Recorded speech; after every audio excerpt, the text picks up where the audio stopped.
Ladies and gentlemen, how are you doing this afternoon? Good? Good? Go ahead, give yourselves a big round of applause. Thank you so much for being here today. If at any point we're feeling a little bit sleepy, the coffee cart is right outside. I know, I already checked it out. Welcome to the Dialogue for International Cyber Fellows, Navigating Critical Dependencies in the Digital Age. My name is Carla D. I am very pleased to be your MC for this afternoon.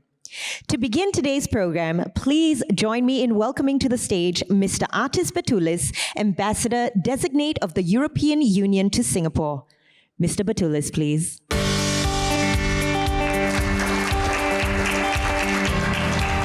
Your Excellency, Helen Popp, Ambassador at Large for Cyber Diplomacy of Estonia, Mr. Dan Jochal, Assistant Chief Executive of the Cybersecurity Agency of Singapore, fellow ambassadors here present, dear colleagues and friends.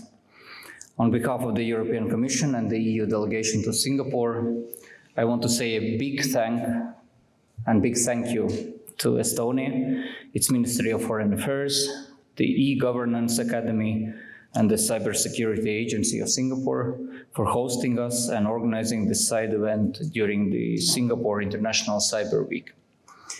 The European Commission is proud to support this initiative, and we are really looking forward to the important discussions happening this afternoon. Today, cybersecurity isn't just about tech. It's essential for how our societies function, for sustainable development, democratic governance, and economic resilience. Digital transformation is speeding up everywhere, but cybersecurity maturity varies a lot. This leaves both governments and citizens vulnerable to growing risks.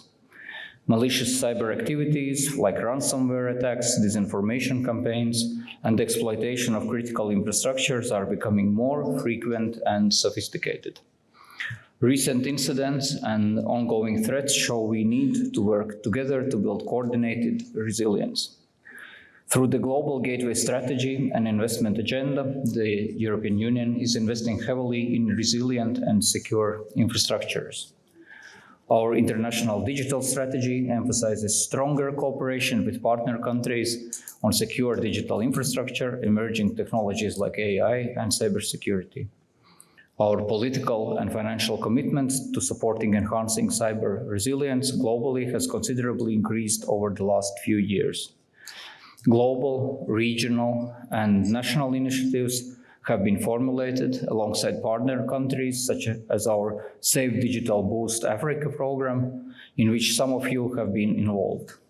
This €100 million program aims to address cybersecurity challenges, e-governments, e-payments, and e-commerce in sub-Saharan Africa.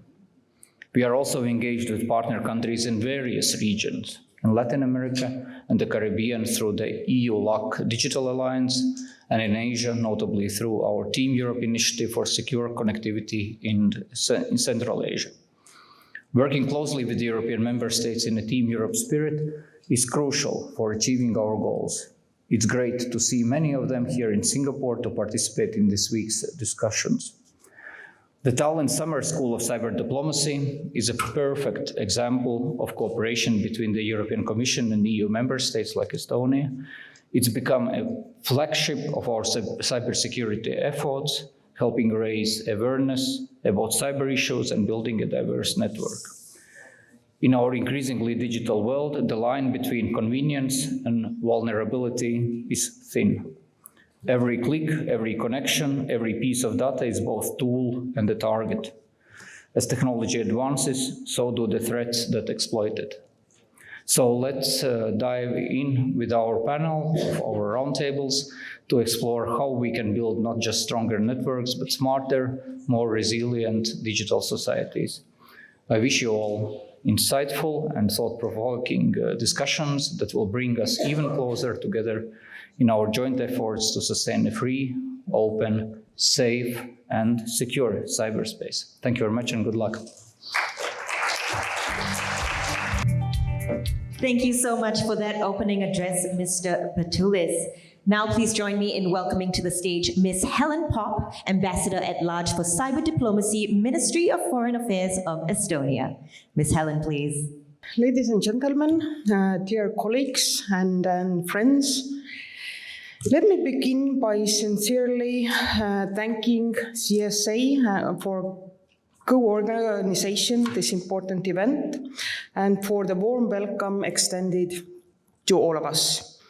Estonia and Singapore have a long-standing and strong record on cooperation in the field of cybersecurity and digital affairs. Today's event is yet another example of how this cooperation continues to evolve to concrete practical outcomes. Tallinn Cyber Diplomacy Summer School project, financed by European Union and supported by Estonian MFA, has a clear goal to strengthen international commitment to open, free, stable and secure cyberspace, which fully reflects and respects the core values of democracy, human rights and the rule of law. In a similar spirit, Singapore has developed a very unique United Nations Singapore Cyber Fellowship Program designed to equip states to understand and address evolving cyber threats, foster international cooperation, and participate meaningfully in intergovernmental discussions, a truly valuable contribution to our shared goals. And we welcome today fellows of these two wonderful programs. Dear all, united under the flag of the UN, we have come a long way in agreeing on a set of voluntary norms of responsible state behavior in cyberspace. And while these norms are not legally binding, we do expect them to be followed, respected, and most importantly, implemented. However, as many of us have recognized, including in this very forum, there is still a missing link between the agreeing on norms and their actual implementation. We cannot afford to stay in the realm of only talking. Implementation must become the focus, and implementation is everyone's responsibility. So what does it mean in practice? First, states should explain more clearly how they implement the norms by developing national positions and sharing good practices. Second, states must invest in capacity building, not only within their own institutions, but also through international efforts that provide practical, operational support to others. And third, states should broaden cooperation beyond traditional partners to include interregional dialogues and engagement. Cyber threats are global, and our response must reflect that. That's why we are here today, not just to talk, but to practice norm implementation in a structured, hands-on way. This scenario-based exercise will give us the chance to apply principles to real-life inspired situations, to test our assumptions, identify gaps, and learn together. Dear all, we know cyberspace is increasingly contested. Every day brings new risks, new attacks, and new challenges. We have already seen how critical infrastructure, for example, healthcare systems, have been targeted in various countries. These attacks violate agreed norms and pose direct threats to human lives. They must not be overlooked or forgotten. Instead, they should serve as case studies, teaching us about our vulnerabilities and driving the creation of more resilient and coordinated responses. Above all, they remind us of the human cost of inaction and the urgent need to invest in both prevention and preparedness.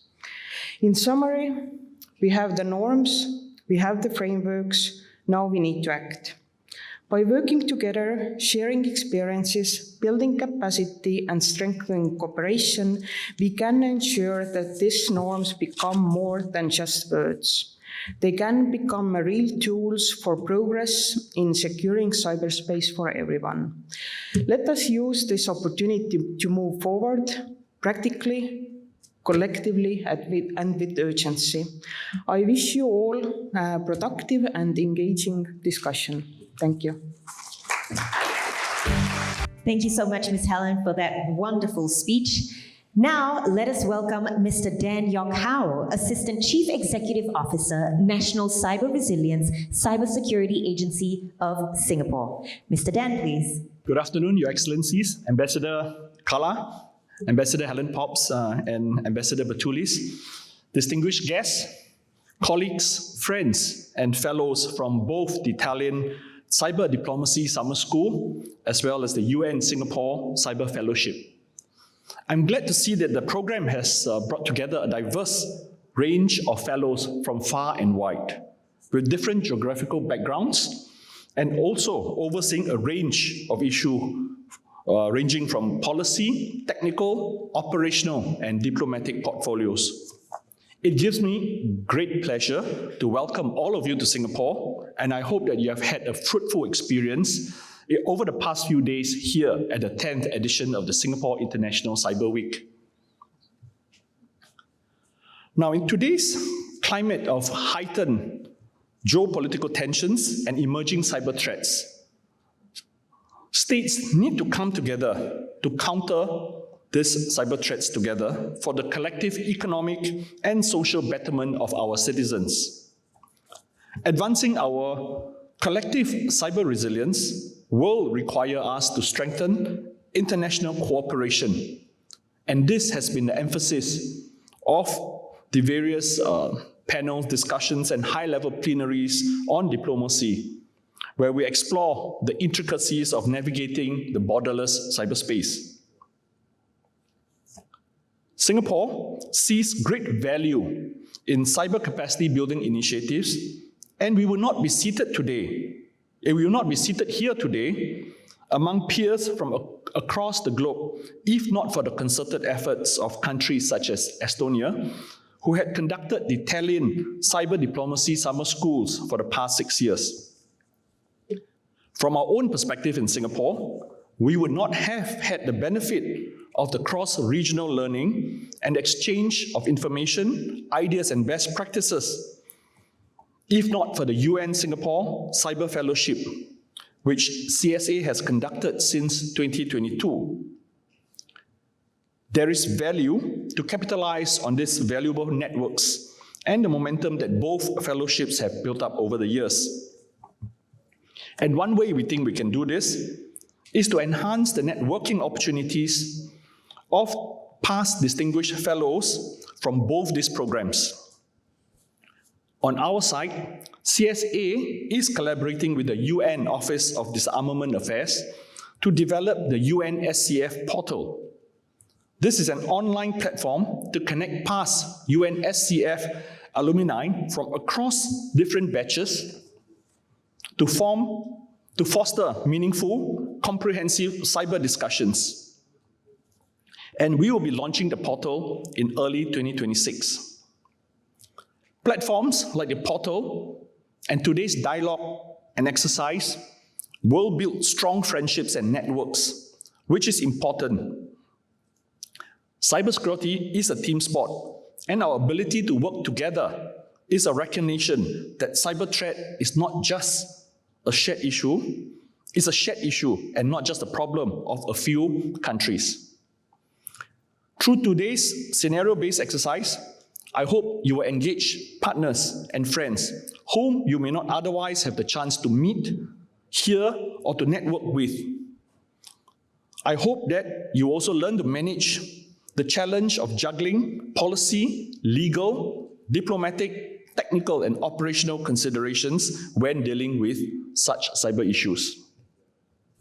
I encourage fellows to tap on the deep knowledge and expertise of today's facilitators, Dr. Camino Cavana from the UN Institute of Disarmament Research, and Mr. Ang Leong Beng from the head of the IT security from the National University of Singapore. Finally, I would like to thank Estonia for the valuable partnership in co-organizing this event with CSA and the ASCCE, and for their gracious hospitality for the networking session reception after the event. I wish you all the best for the upcoming exercise, and thank you once again for coming to the 10th edition of the SICW, the Singapore International Cyber Week. Thank you.